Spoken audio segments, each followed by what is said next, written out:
Eu desejava acrescentar mais qualquer coisa em relação àquilo que eu falei a semana passada, em que certamente alguns se lembram, acerca do gozo inefável e acerca de, por vezes, haver notícias que mudam de facto a nossa vida e nos fazem por vezes perguntar: e agora? E agora o que vai ser de mim? E agora o que é que vai acontecer?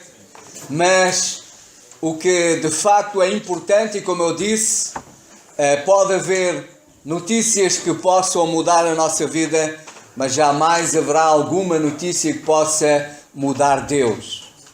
E o que Deus pretende, e o que Deus quer, é que o mesmo gozo inefável, que não há palavras para descrever, que nós sentíamos antes de recebermos essa notícia, seja ela qual for, que nós continuemos a sentir o mesmo gozo inefável, o mesmo gozo que é inqualificável, cujo não há palavras para descrever, mas é esse mesmo gozo, mesmo no meio das adversidades, mesmo no meio de qualquer situação, que Deus quer, porque é Ele que nos faz sentir esse gozo.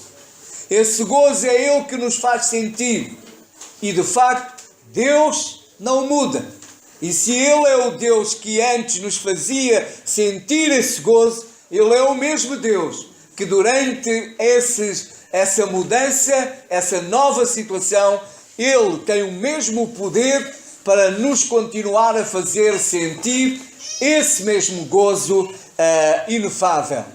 E na altura eu referi que em relação à notícia que surgiu em relação à morte de Moisés, e de facto esta notícia ela afetou o povo, ela afetou de facto o povo, porque Moisés era amado pelo povo e Moisés amava o seu povo. Moisés tinha de facto uma relação muito próxima, muito íntima com o seu povo. Havia sido Moisés que os havia conduzido da terra prometida, os havia conduzido do Egito para a terra prometida essa onde Moisés não entrou, mas digamos que morreu a contemplar essa mesma terra. O Senhor deu-lhe o privilégio de ele poder contemplar a terra, mas devido à sua desobediência em determinada altura, ele não pôde entrar na terra prometida. Mas foi Moisés que conduziu o povo, foi Moisés que abriu o Mar Vermelho, ou seja, foi o Senhor, através de Moisés, que fez coisas fantásticas no meio do seu povo. E, de facto, a relação que o povo tinha com Moisés era realmente muito, muito íntima. Quando havia qualquer coisa, para quem é que eles se viravam? Para Moisés. Quando necessitavam de qualquer coisa, era a Moisés que iam. E, portanto, havia toda esta proximidade. Moisés era o seu líder, era aquele que os conduzia. E, portanto, agora, Moisés havia morrido.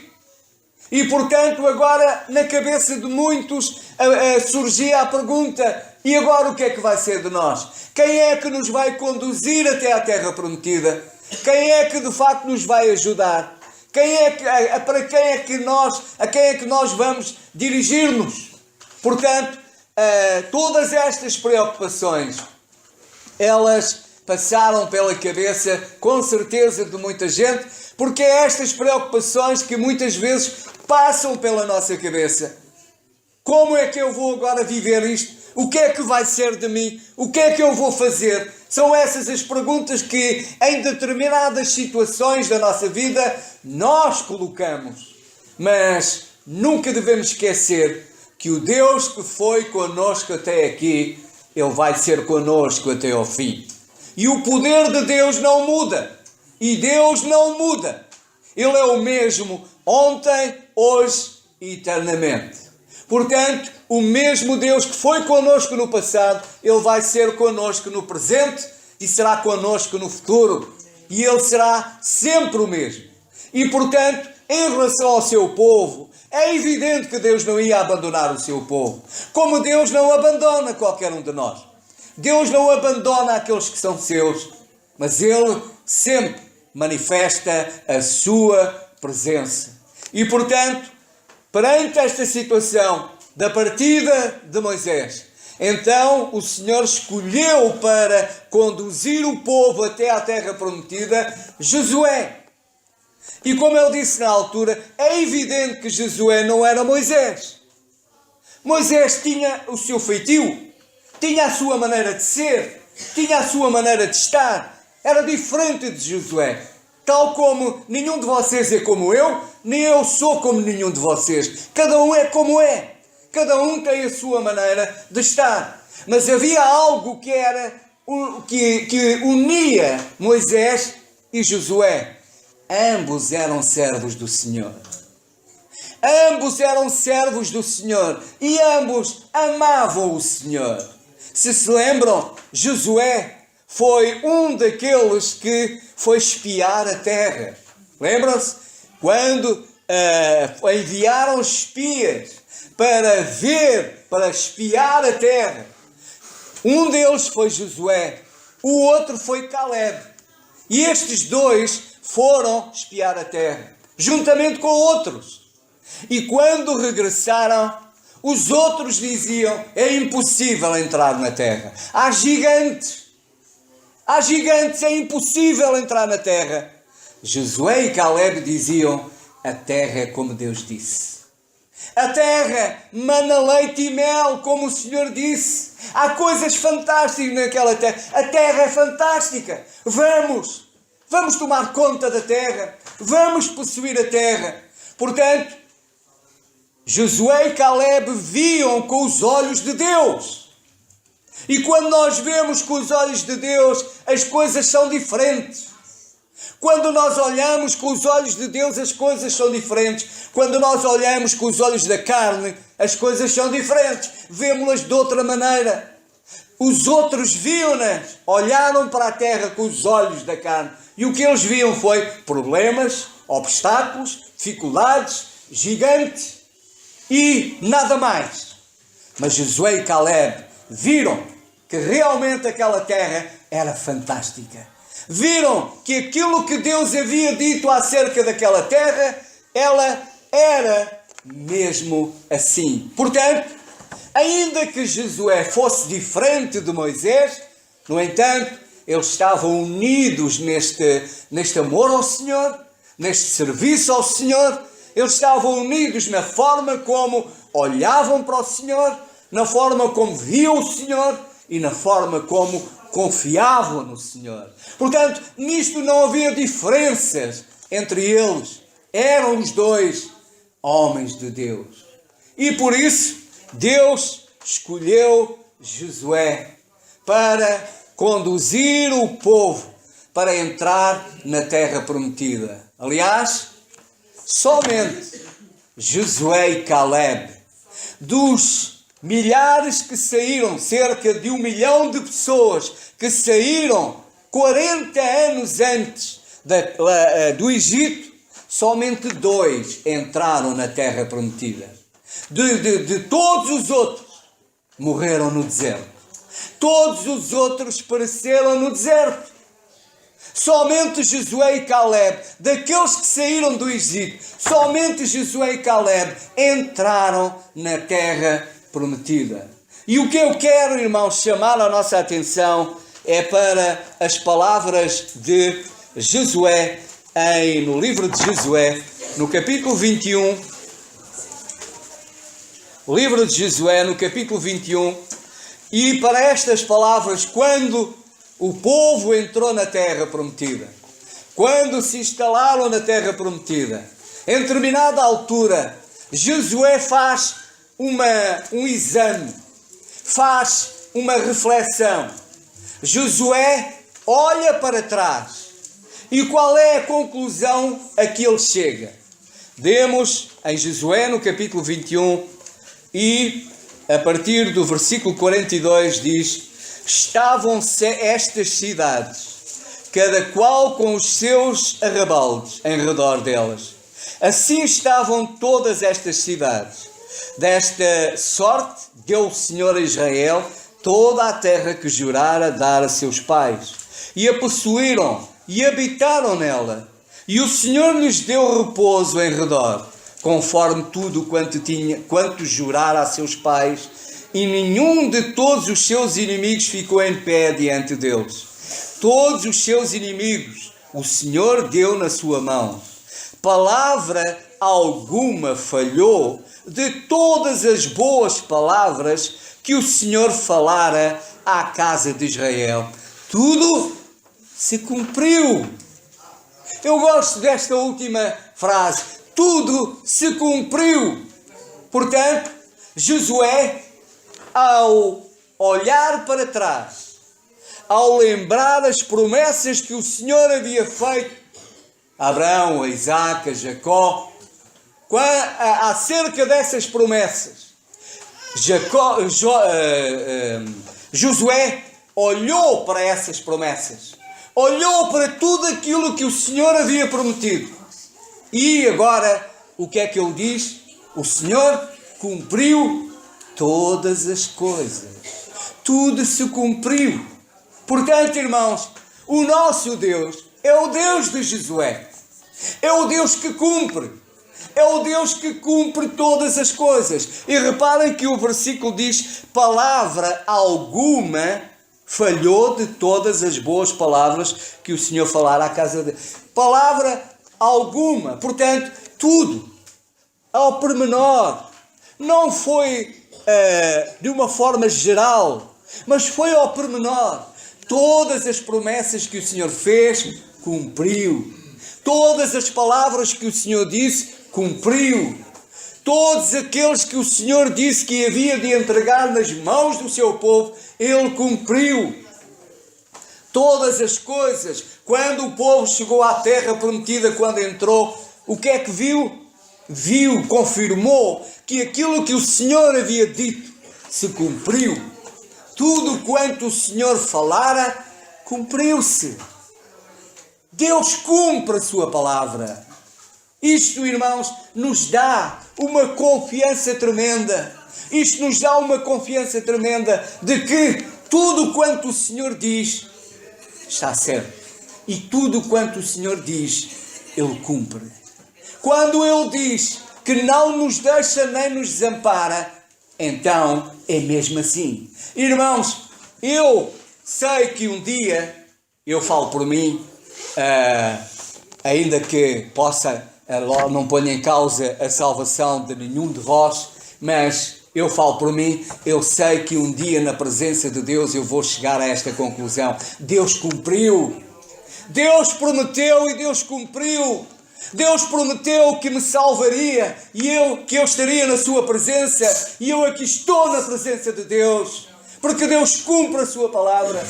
Deus prometeu que me dava vida, e aqui estou eu na presença de Deus, vivendo para Ele, na sua presença. Portanto, Deus, eu vou confirmar, e eu vou confirmar na presença de Deus, que Deus cumpre a sua palavra. Mas também sei que alguns vão confirmar que Deus cumpre a sua palavra no inferno. Também sei que alguns vão confirmar e vão chegar à conclusão que tudo aquilo que Deus disse cumpriu-se. Só que vão confirmar isso no inferno, onde não haverá mais esperança, onde não terão mais a possibilidade de poderem alterar as coisas, mas com o conhecimento vão parar ao inferno, e ali no inferno vão verificar que aquilo que Deus disse cumpriu-se, porque tudo quanto Deus disse cumprir-se-á. Ou seja, tudo quanto está escrito nesta palavra, que é a palavra de Deus, Deus vai cumprir. Houve já muita coisa que se cumpriu.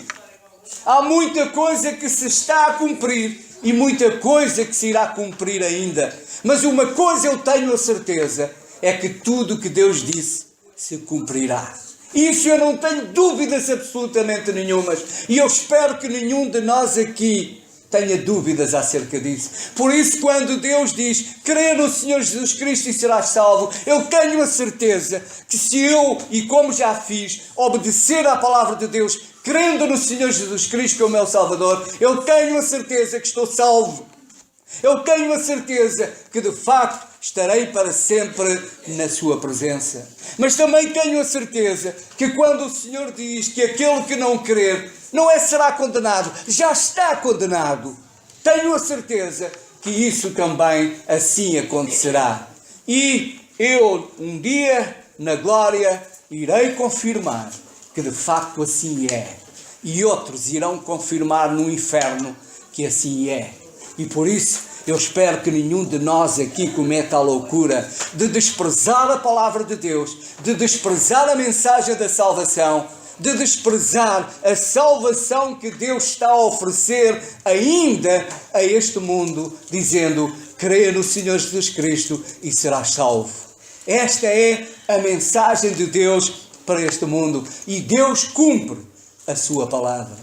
E o que é impressionante, irmãos, é que nós vivemos numa sociedade que é organizada pelos homens que organizam, e toda esta sociedade, todo este modelo de sociedade, de tudo o que ela envolve, e a conclusão a que estão a chegar é que tudo está errado.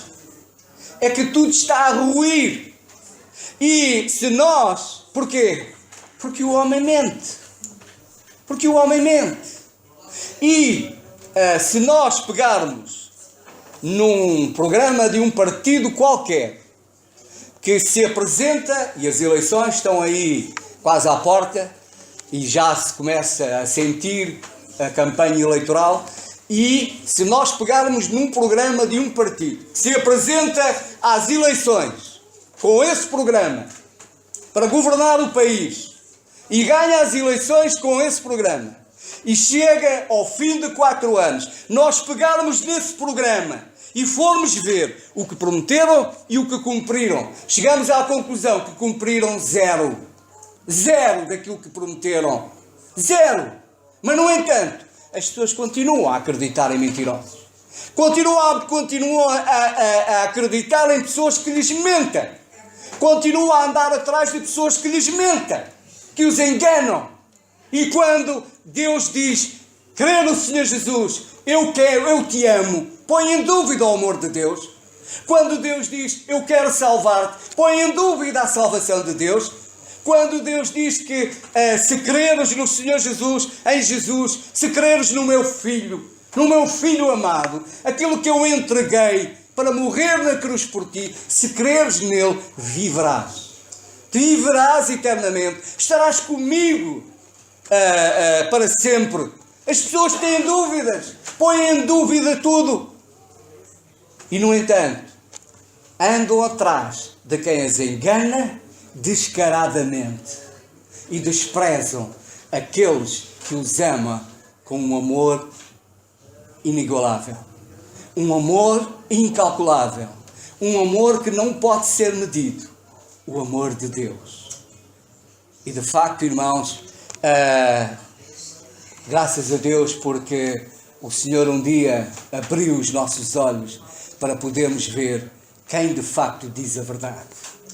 E quem diz a verdade é Deus. Quem nos ama verdadeiramente é o Senhor. E quem cumpre verdadeiramente a palavra é Deus. E por isso eu tenho a certeza, não porque eu seja melhor do que ninguém, mas porque com os meus 17 anos eu disse, eu creio em Ti, Senhor Jesus, como meu Salvador.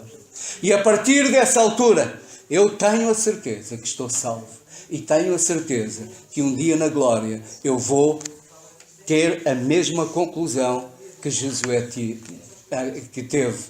Cumpriu tudo, se cumpriu. O Senhor cumpriu toda a sua mensagem, cumpriu todas as suas promessas. E aqui estou eu, na presença do Senhor. para todo o sempre.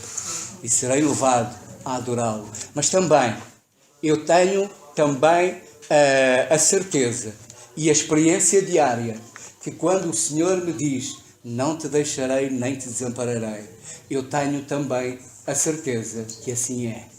Porque sei também, tenho experimentado e sentido na minha vida a presença do Senhor. E em como, de facto, o Senhor cumpre tudo aquilo que disse. De facto, Josué chegou a essa conclusão. E essa conclusão, com certeza, que lhe deu ânimo, o levou a louvar o nome do Senhor. Mas com certeza também o levou também a pensar naqueles que 40 anos antes saíram do Egito. Levou-o com certeza a pensar naqueles que 40 anos antes saíram do Egito. Saíram do Egito para a terra prometida e andaram 40 anos às voltas no deserto. Uma viagem a pé que era feita, segundo os entendidos, em 15 dias. Em 15 dias, do Egito à terra prometida, levavam 15 dias a pé. Andaram 40 anos às voltas no deserto. Por causa de quê? Por causa da sua incredulidade. A incredulidade afasta as pessoas de Deus. Leva-as a desobedecer a Deus. Porque não acreditaram naquilo que Deus disse. E por isso, Josué, com certeza, também naquele momento de reflexão, de conclusão, da fidelidade de Deus, ele pensou também naqueles que ficaram pelo deserto e também chegou à conclusão como tudo podia ter sido diferente. Como tudo podia ter sido diferente. Como aqueles que pereceram no deserto podiam estar aqui comigo. Podiam estar aqui, desfrutando desta terra magnífica, desfrutando da alegria do Senhor, desfrutando das bênçãos do Senhor. Mas, por causa da sua incredulidade, ficaram no deserto. Também nós, irmãos, olhando e refletindo e olhando para trás, em relação a nós próprios, se calhar também chegamos a alguma conclusão e dizemos como tudo podia ter sido diferente. Como eu podia ter vivido de outra forma. Como eu podia ter experimentado outras coisas. Como eu podia ter experimentado a presença do Senhor. E andei vagueando, andei perdido, mas graças a Deus que o Senhor me deu ainda a oportunidade de voltar para Ele. Mas, se calhar, também houve tempos perdidos na nossa vida. Também houve anos perdidos na nossa vida, em que dizemos como tudo podia ter sido diferente, como aquele tempo podia ter sido vivido de outra forma, como eu podia ter sido tão feliz naquele tempo, como eu podia realmente ter experimentado coisas fantásticas com o Senhor. E por causa da minha incredulidade, por causa da minha estupidez, eu desperdicei as bênçãos do Senhor. E irmãos, quantos nós olhando para trás e certamente nos lembramos de alguns que caminharam connosco, que estavam connosco, e olhando para trás e perguntamos onde estão? Como tudo podia ter sido diferente. Se eles tivessem dado ouvidos à palavra do Senhor, podiam estar aqui, podiam desfrutar da presença do Senhor. Como tudo podia ter sido diferente se não tivessem desperdiçado o seu tempo, não tivessem desperdiçado as oportunidades. Mas irmãos, nunca deixemos de orar por aqueles que já não vemos há muito. Alguns não sabemos para onde andam, mas nunca devemos deixar de orar por eles, porque o Senhor conhece-os, o Senhor sabe por onde andam, e é o Senhor que transforma vidas, é o Senhor que transforma corações. Alguns nos lembramos e dizemos, chegamos à conclusão, como tudo podia ter sido diferente, como podiam estar aqui, à semelhança de Josué. 40 anos perdidos, foram 40 anos perdidos. 40 anos de sofrimento. Viver no deserto não é fácil, como eu nunca vivi, mas calculo, não é fácil viver no deserto. Portanto, deitaram toda aquela multidão deitou 40 anos da sua vida à rua, deitou fora, desperdiçou oportunidades, desperdiçou a sua vida, que podia ter sido passada na presença do Senhor. E Josué certamente chegou à conclusão, como tudo podia ter sido diferente.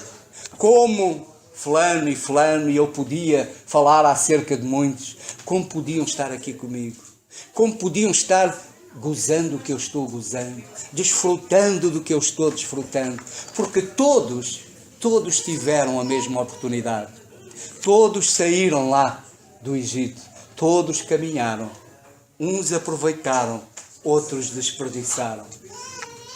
Pela graça de Deus, nós estamos aqui. Mas que o Senhor nos ajude a aproveitar o tempo. O tempo é algo que não volta para trás. O outro cantava, o tempo volta para trás, mas ele não volta. O que passou, passou. Está perdido. Por isso, quão importante é sabermos aproveitar o tempo, as oportunidades que o Senhor nos dá agora. Eu vou terminar lendo aqui uma coisa acerca do tempo que diz assim: imagine que você tenha uma conta corrente e a cada manhã você acorda com um saldo de 86.400 euros. Só que não é permitido transferir o saldo do dia para o dia seguinte. Todas as noites o seu saldo fica a zero. Mesmo que você não tenha conseguido gastá-lo durante o dia. O que é que você faz? Você irá gastar cada centavo, e é claro, todos nós somos clientes deste banco que estamos falando. E esse banco é o tempo. Tempo. Todas as manhãs é creditado para cada um 86.400 segundos. Todos os dias, Deus acredita na nossa conta o tempo, 86.400 segundos, que é o dia. Todas as noites o saldo é debitado como perda, ou seja, o tempo que não gastamos não passa para o dia seguinte. O contador fica sempre a zeros. Não é permitido acumular este saldo para o dia seguinte. Todas as manhãs a sua conta reinicia-se. E todas as noites, as sobras do dia se evaporam. Não há volta.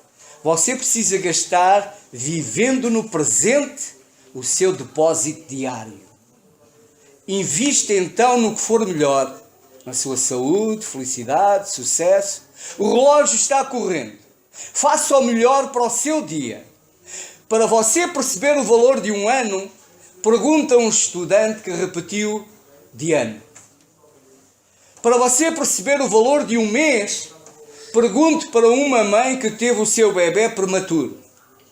Para você perceber o valor de uma semana, pergunte a um editor de um jornal semanal. Para você perceber o valor de uma hora, pergunte aos namorados que estão esperando para se encontrar. Para você perceber o valor de um minuto, pergunte a uma pessoa que perdeu um trem. Para você perceber o valor de um segundo, pergunta a uma pessoa que conseguiu evitar um acidente. Para você perceber o valor de um milésimo de segundo, pergunta a alguém que venceu a medalha de prata em uma Olimpíada. Valorize cada momento que você tem. E valorize mais porque você deve dividir com alguém especial. Especial suficientemente para gastar o seu tempo junto consigo. Lembre-se, o tempo não espera por ninguém. Ontem é história, o amanhã é um mistério, o hoje é uma dádiva. Por isso é chamado de presente. O hoje é chamado de presente. É uma dádiva de Deus. Saibamos viver o presente para a glória de Deus. Sempre confiando no Senhor e sempre andando com Ele e sabendo, Ele cumpre todas as coisas. Tudo se cumprirá. Tudo aquilo que o Senhor diz, Ele cumpre. O Deus